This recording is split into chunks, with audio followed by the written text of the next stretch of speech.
है, रुई से भी अच्छी। सुबह जब बच्चों ने रजाई ओढ़ी तो उनके चेहरे खिल गए। वाह मम्मा, ये तो बादलों जैसी नरम है। अब मुझे बिल्कुल ठंड नहीं लग रही। आप सबसे अच्छी मम्मा हो। अब हम ऐसी और रजाइयाँ बनाएंगे और पूरे जंगल को ठंड से बचाएंगे। रानू ने बाजार में घास की रजाई बेचना शुरू किया। रजाई ले लो, गरम रजाई, कड़कड़ाती ठंड से बचने का सस्ता और पक्का इंतजाम। घास और भूसे की नरम रजाई ले लो। अरे ओ रानो, ये क्या तमाशा लगा रखा है? बाजार की नाक कटवाएगी क्या? लोग यहाँ रेशम और रुई के कंबल खरीदने आते हैं और तू ये कचरा बेच रही है। सही कहा कालू जी। देखो तो, ये चिड़िया घास फूस बेचकर अब अमीर बनना चाहती है। रानो, तुझे क्या लगा था लोग इतने बेवकूफ हैं कि रुई छोड़कर तेरी ये चुभने वाली घास खरीदेंगे? इसे रजाई नहीं, चूहे का घर कहते हैं।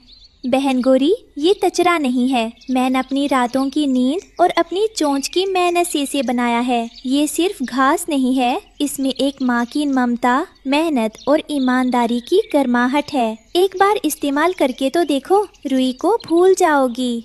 अरे चुप कर, बड़ी आई मेहनत वाली।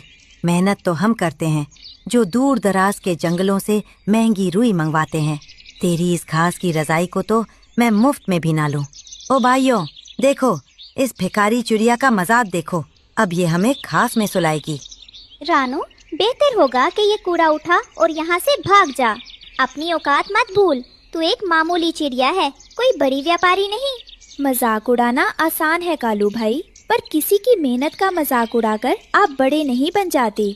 आज आप हंस रहे हैं, पर याद रखना, जब कड़ाके की बर्फ गिरेगी तब यही घास की गर्माहट लोगों की जान बचाएगी। मुझे अपनी मेहनत पर भरोसा है।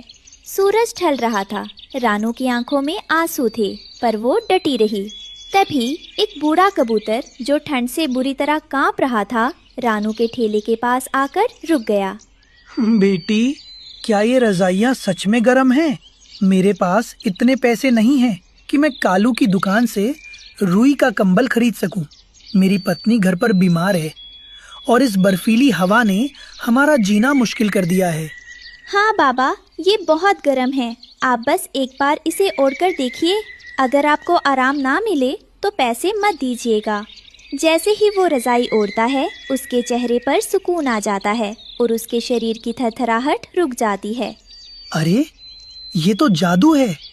बेटी, इतनी गर्माहट तो मैंने कभी रुई के कंबल में भी महसूस नहीं की। ये बहुत ही हल्की